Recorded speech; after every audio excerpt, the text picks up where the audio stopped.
পুলিশদের ঘৃণা করবে সাধারণ মানুষ, বিবেক সম্পন্ন বুদ্ধিজীবীরাও।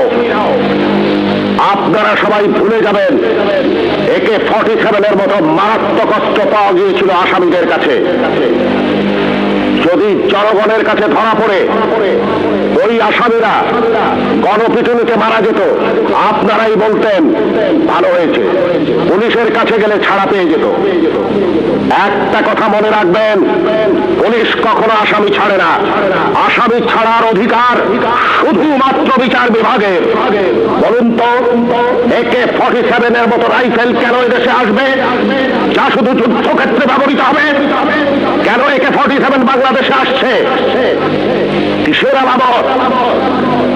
9 শুটার বন্দুক কেন টিসিবির মাধ্যমে হাজার হাজার বন্দুক সাধারণ মানুষের হাতে তুলে দেওয়া হচ্ছে? কেন? কে জবাব দেবে?